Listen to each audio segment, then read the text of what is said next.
Hi friends, good morning. Welcome back to my YouTube channel. ಇವತ್ತು Saturday ಹೊರಗಡೆನೇ tiffin ಮಾಡಿಕೊಂಡು ಹೋಗಿ ಸ್ವಲ್ಪ ಕರೆಂಟ್ ಅಕೌಂಟ್ ಮಾಡಿಸ್ಬೇಕಿತ್ತು, GST ಮತ್ತು ಉದ್ಯಮಿ ಸರ್ಟಿಫಿಕೇಟು, ಅದಕ್ಕೆ ಹೋಗ್ತಾ ಇದ್ದೀನಿ. ಕರೆಂಟ್ ಅಕೌಂಟ್ ಮಾಡಿಸಿದ್ರೆ ಮೇಶೋ ಸೆಲ್ಲರ್ ಆಗಿ ಆಲ್ ಓವರ್ ಇಂಡಿಯಾ ಬುಕ್ಕಿಂಗ್ ಆಗುತ್ತೆ. ಈಗ ನಾನು ಸೇವಿಂಗ್ ಅಕೌಂಟಿಂದ ಮಾಡ್ತಾ ಇರೋದು. ಸೊ ಸದ್ಯಕ್ಕೆ ಕರ್ನಾಟಕ ಮಾತ್ರ ಬುಕ್ಕಿಂಗ್ ಆಗ್ತಾ ಇದೆ. ಸೊ ಆದಷ್ಟು ಬೇಗ ಕರೆಂಟ್ ಅಕೌಂಟ್ ಮಾಡಿಸ್ತೀನಿ. ಸ್ಕೂಲ್ ರಜೆ ಬೇರೆ ಇವತ್ತು, ಎದ್ದೇಳೋದೇ ಲೇಟಾಗಿದ್ದೆ, ಟಿಫನ್ ಏನೂ ಮಾಡಲಿಲ್ಲ. ಹೊರಗಡೆ ಹೋಗಿ ಟಿಫನ್ ಮಾಡಬೇಕು. ಸ್ಕೂಲ್ ರಜೆ ಇತ್ತು, ಹಾಗಾಗಿ ಎದ್ದಿದ್ದೆ ಲೇಟ್ ಆಯಿತು. ಮನೇಲಿ ಹೆಸ್ರು ಕಾಳು ಪಲ್ಯ ಮಾಡಿ ರೊಟ್ಟಿ ಮಾಡೋಣ ಅಂದ್ಕೊಂಡೆ. ಟೈಮ್ ಆಗುತ್ತೆ ಬಾ ಅಂದರು. ಸೊ ಹಾಗಾಗಿ ಹೊರಗಡೆನೇ ಟಿಫನ್ ಮಾಡೋಣ ಅಂತ ಬಂದ್ವಿ. ಇದು ಅಂದ್ರಳ್ಳಿ ಮೇನ್ ರೋಡಲ್ಲಿ ಇರೋದು. ಇಡ್ಲಿ ಟಿಫನ್ ಸೆಂಟರ್ ಎಲ್ಲ ಸಿಗುತ್ತೆ, ಚಪಾತಿ ಪಲಾವು. ಜಸ್ಟ್ ಇಡ್ಲಿ 10 ರೂಪಾಯಿಗೆ ಸಿಗುತ್ತೆ. ತುಂಬ ಚೆನ್ನಾಗಿದೆ ಟೇಸ್ಟು. ನಮ್ಮ ಮಕ್ಕಳಿಗಂತೂ ಇಡ್ಲಿ ಅಂದರೆ ತುಂಬ ಇಷ್ಟ. ಹಾಗಾಗಿ ಜಾಸ್ತಿ ಇಡ್ಲಿ ತಿನ್ನೋದಿದ್ರೆ ಹೊರಗಡೆನೇ ಬಂದುಬಿಡ್ತೀವಿ. ಇಲ್ಲ ಮನೆಯಲ್ಲೇ ಮಾಡ್ತೀನಿ ಬೇರೆ ಐಟಮ್ಸ್ ಎಲ್ಲ. ನಂಜಪ್ಪ ಟಿಫನ್ ಸೆಂಟರ್ ಅಂತ ಅಂದ್ರಳ್ಳಿ ಮೇನ್ ರೋಡಲ್ಲಿರೋದು. ಜಸ್ಟ್ 10 ರೂಪಾಯಿಗೆ ಒಂದು ಇಡ್ಲಿ ಬರುತ್ತೆ. ಒಂದು ಪ್ಲೇಟ್ ಇಡ್ಲಿ ತೊಗೊಂಡ್ರೆ 20 ರೂಪಾಯಿ ಆಗುತ್ತೆ. ಟೇಸ್ಟ್ ಅಂತೂ ತುಂಬ ಚೆನ್ನಾಗಿತ್ತು. ನನ್ನ ಮಕ್ಕಳು ಇಡ್ಲಿ ಮತ್ತು ವಡೆ ತಿಂದ್ಕೊಂಡ್ರು. ನಾನು ವಾಂಗಿಬಾತು ತಿಂದೆ. ಯಾರಾದರೂ ಈ ಸೈಡಲ್ಲಿ ಹೋಟೆಲ್ ನೋಡ್ತಾ ಇದ್ದರೆ ಇಲ್ಲಿ ಬಂದು ತಿನ್ಬೋದು. ನಂಜಪ್ಪ ತಟ್ಟೆ ಇಡ್ಲಿ ಅಂತ ನಾನು ಮೆನ್ಷನ್ ಮಾಡಿದ್ದೀನಿ ನೋಡಿ. ತುಂಬ ಚೆನ್ನಾಗಿದೆ ಫುಡ್ ಅಂತೂ. ಟಿಫನ್ ಮಾಡಿಕೊಂಡು ಬ್ಯಾಂಕಿಗೆ ಹೋಗಿ ಕರೆಂಟ್ ಅಕೌಂಟ್ ಮಾಡ್ಸೋಕ್ಕೆ ಏನೇನು ಬೇಕು ಎಲ್ಲ ಕೇಳ್ಕೊಂಡು ಬಂದೆ. ಉದ್ಯಮಿ ಸರ್ಟಿಫಿಕೇಟು ಮತ್ತು GSTಯನ್ನು ಮಾಡಿಸ್ಬೇಕು ಅಂತ ಹೇಳಿದರು. ನಾವು ನಮ್ಮದೆಲ್ಲ ಡಾಕ್ಯುಮೆಂಟ್ಸ್ ಏನೇ ಇದ್ದರೂ ಇಲ್ಲಿ ಅನು ಕಮ್ಯುನಿಕೇಷನ್ ಅಂತ ಮಾಡಿಸ್ತೀವಿ. ಇದು ಅಂದ್ರಳ್ಳಿಯಿಂದ ಸ್ವಲ್ಪ ಮುಂದಕ್ಕೆ ಪೀನ್ಯಾಗೆ ಹೋಗೋ ರೋಡಲ್ಲಿದೆ. ರಾಜಗೋಪಾಲ್ ನಗರ ಹೋಗೋ ರೋಡಲ್ಲಿ ಪೀನೆ ಅಂತಲೇ ಅಡ್ರೆಸ್ ಬರುತ್ತೆ. ಅಂದ್ರಳ್ಳಿ ರೋಡಿಂದ ರಾಜಗೋಪಾಲ್ ನಗರ ಹೋಗೋದ್ರಲ್ಲಿ ಜೋಡಿ ಮುನೇಶ್ವರ ದೇವಸ್ಥಾನದ ಎದುರುಗಡೆನೇ ಇದೆ.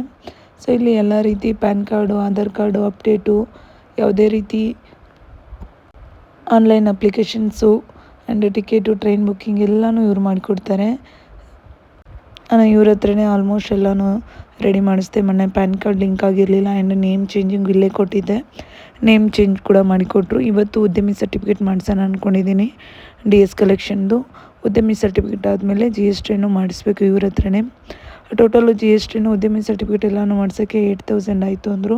ಸೊ ಅಡ್ವಾನ್ಸ್ ಕೊಟ್ಬಿಟ್ಟು ಬಂದೆ. ಇನ್ನೊಂದು ವಾರದಲ್ಲಿ ರೆಡಿ ಆಗುತ್ತೆ. ಅದಾದಮೇಲೆ ಕರೆಂಟ್ ಅಕೌಂಟ್ ಮಾಡಿಸ್ಬೇಕು. ಅಲ್ಲಿ ದಾರಿಲಿ ಬರುವಾಗ ಟಾಯ್ಸು ಅಂತ ಅಳ್ತಾ ಇದ್ದ. ಕಿಚನ್ ಟಾಯ್ಸ್ ಕೊಡಿಸಿದ್ದೆ. ನಾನು ಬೇರೆ ಬೆಳಿಗ್ಗೆನೇ ಪಲ್ಯ ಮಾಡಿ ಹೋಗಿದ್ದೆ. ಇವಾಗ ರೊಟ್ಟಿ ಮಾಡ್ತಾಯಿದ್ದೀನಿ. ಅವನು ಮಾಡ್ತಾಯಿದ್ದಾನೆ. ಅವ್ನ ಟಾಯ್ಸಲ್ಲಿ ತುಂಬ ಖುಷಿಪಟ್ಟು ರೊಟ್ಟಿ ಮಾಡ್ತಾಯಿದ್ದಾನೆ. ಅದಕ್ಕೆ ಒಂದು ವಿಡಿಯೋ ಮಾಡಿಕೊಂಡೆ.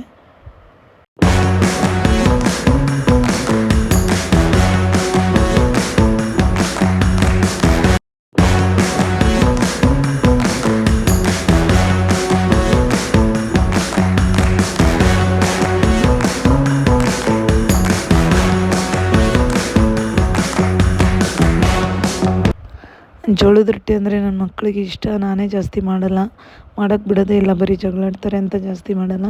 ಸೊ ಇವಾಗ ರೊಟ್ಟಿ ಮಾಡಿ ಇಬ್ಬರಿಗೆ ಊಟ ಮಾಡಿಸ್ತಾ ಇದ್ದೀನಿ. ಇವನು ಏನೋ ಮನೆ ಟಾಯ್ಸ್ ತಂದಿದ್ದೆ, ಬಿಲ್ಡಿಂಗ್ ಕಟ್ಟೋದು. ಅವನು ಅಡುಗೆ ಟಾಯ್ಸ್ ತಂದಿದ್ದೆ, ಆಟ ಆಡ್ತಾ ಇದ್ದಾರೆ. ಊಟ ಮಾಡಿ ಇಬ್ಬರು ಮಲಗಿದ್ರು. ಎಲ್ಲರಾಗಿ ವರ್ಕ್ ಮಾಡ್ತಾ ಇದ್ದೀನಿ. ಬಟ್ ಎಲ್ಲ ಐಟಮ್ಸ್ನೂ ತರಿಸಿಲ್ಲ. ನಾನು ಸಾರಿ ಮತ್ತು ಚೂಡಿದಾರ್ಸ್ ಮಾತ್ರ ತರಿಸಿರೋದು. ಸೊ ನನಗೆ ನೈಟ್ ಡೈಲಿ ವೇರ್ ಮಾಡೋಕ್ಕೆ ಕ್ರಾಪ್ ಟಾಪ್ ಇರಲಿಲ್ಲ. ಅದಕ್ಕೆ ತರಿಸ್ಕೊಂಡಿದ್ದೀನಿ. ನೋಡೋಣ ಹೇಗಿದೆ ಅಂತ ರಿವ್ಯೂ ಮಾಡ್ತೀನಿ. ಟೋಟಲ್ 4 ಕಲರ್ಸ್ ಟಾಪು 385ಗೆ. Red and black, white and black. So ನನ್ನದು ಫೇವ್ರೇಟು ರೆಡ್ಡು. ಆಲ್ರೆಡಿ ಒಂದಿದೆ, ಇದು ಬಿಟ್ಟು ಕಾಂಬೋದಲ್ಲಿ ರೆಡ್ಡೇ ಇತ್ತು. ಸೊ ಹಾಗಾಗಿ ತರಿಸ್ಕೊಂಡೆ. ನೈಟ್ ಡ್ರೆಸ್ಸಲ್ಲಿ ತುಂಬ ಚೆನ್ನಾಗಿರುತ್ತೆ. ಪ್ಯಾಂಟ್ ಕೂಡ ಆರ್ಡರ್ ಮಾಡಿದ್ದೀನಿ, ಇನ್ನೂ ಬಂದಿಲ್ಲ. ಸೊ ಈ ಥರ ಇದೆ. ಯಾರಿಗೆಲ್ಲ ಈ ಟಾಪ್ಸ್ ಬೇಕು ಲಿಂಕ್ ಅಂತ ಕಮೆಂಟ್ ಮಾಡಿ, ನಾನು ಲಿಂಕ್ ಕಳಿಸ್ತೀನಿ. ಲಿಂಕ್ ಕಳಿಸ್ತೀನಿ. ನೀವು ಕೂಡ ಪರ್ಚೇಸ್ ಮಾಡಿ. ಒಂದೇ ನಾನು ವೇರ್ ಮಾಡಿದ್ದೀನಿ, ತುಂಬ ಚೆನ್ನಾಗಿದೆ, ಕಂಫರ್ಟಬಲ್ ಆಗಿದೆ. ಸೊ ಬೇಕಾದರೆ ಲಿಂಕ್ ಅಂತ ಕಮೆಂಟ್. ವೈಟು, ರೆಡ್ಡು ಆ್ಯಂಡು 2 ಬ್ಲ್ಯಾಕಲ್ಲಿ ಕಾಂಬೋ ಆಗಿ ಬರುತ್ತೆ. ಚೆನ್ನಾಗಿದೆ ಟೀ ಶರ್ಟು, ಕ್ವಾಲಿಟಿ ಒಂದು ಚೆನ್ನಾಗಿದೆ. ಕ್ರಾಪ್ ಟಾಪಲ್ಲಿ ಬರುತ್ತೆ. ಇದು ಫುಲ್ಲು ಲೆಂತ್ ಬರೋಲ್ಲ, ಸ್ಲೀವ್ ಮಾತ್ರ ಫುಲ್ಲಾಗಿರುತ್ತೆ. ಲಿಂಕ್ ಯಾರಿಗೆ ಬೇಕು ಲಿಂಕ್ ಅಂತ ಕಮೆಂಟ್ ಮಾಡಿ, ಲಿಂಕ್ ಕಳಿಸ್ತೀನಿ. ನೀವು ಕೂಡ ಪರ್ಚೇಸ್ ಮಾಡ್ಬೋದು. ಮೀಶೋದಲ್ಲಿ 1-2 ಸಾರಿ ಬುಕ್ಕಿಂಗ್ ಇತ್ತು. ಎಲ್ಲ ಪ್ಯಾಕಿಂಗ್ ಎಲ್ಲ ಮಾಡಿದೆ. ಮಧ್ಯಾಹ್ನದ ರೊಟ್ಟಿ ಇತ್ತು, ರೊಟ್ಟಿ ತಿನ್ನಿಸ್ಬೇಕು. ಮಕ್ಕಳಿಗೆ ವಡೆ ಬೇಕು ಅಂದರು, ವಡೆ ನೆನೆ ಹಾಕಿದ್ದೆ. ಇವಾಗ ರುಬ್ತಾ ಇದ್ದೀನಿ.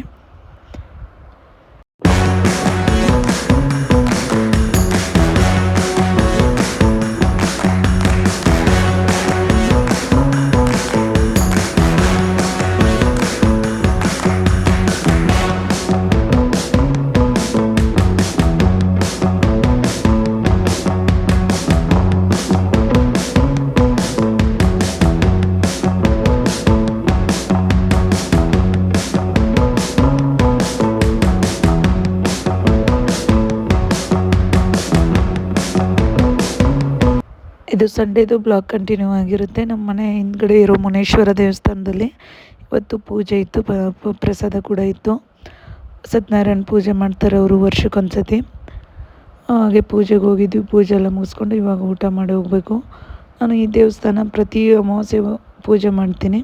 ಅವಾಗ ಪ್ರತಿ ಸೋಮವಾರ ಮಾಡ್ತಾಯಿದ್ದೆ, ಇವಾಗ ವಾರ ವಾರ ಮಾಡೋಕ್ಕಾಗಲ್ಲ. ಹಾಗಾಗಿ ಪ್ರತಿ ಅಮಾವಾಸ್ಯೆ ಅಷ್ಟೇ ಪೂಜೆ ಮಾಡಿ ಹೋಗ್ತೀನಿ ಸಿಂಪಲ್ಲಾಗಿ. ಇವರು ಓನರು ತುಂಬ ದೂರ ಇರ್ತಾರೆ, ಹಾಗಾಗಿ ಪ್ರತಿದಿನ ಪೂಜೆ ಮಾಡಲ್ಲ. ವರ್ಷಕ್ಕೊಂದ್ಸತಿ ಬಂದು ಪೂಜೆ ಮಾಡಿ ಪ್ರಸಾದ ಇಟ್ಟಿರ್ತಾರೆ. ಇವತ್ತು ಕರೆಂಟ್ ಬೇರೆ ಹೋಗಿದೆ ನಮ್ಮ ಕಂಪ್ನೀಲಿ, ಹಾಗಾಗಿ ಫೋನ್ ಬೇರೆ ಸ್ವಿಚ್ ಆಫ್ ಆಯಿತು. ಬ್ಲಾಗ್ಸು ಕಂಟಿನ್ಯೂ ಮಾಡೋಕ್ಕಾಗಲಿಲ್ಲ. ಇವತ್ತಿನ ಬ್ಲಾಗ್ ಇಲ್ಲಿಗೆ ಏನು ಮಾಡ್ತಾಯಿದ್ದೀನಿ ಫ್ರೆಂಡ್ಸ್. ಯಾರೆಲ್ಲ ನನ್ನ ಚಾನಲ್ನ ಸಬ್ಸ್ಕ್ರೈಬ್ ಮಾಡಿಲ್ಲ, ಸಬ್ಸ್ಕ್ರೈಬ್ ಮಾಡಿಬಿಟ್ಟು ವಾಚ್ ಮಾಡಿ.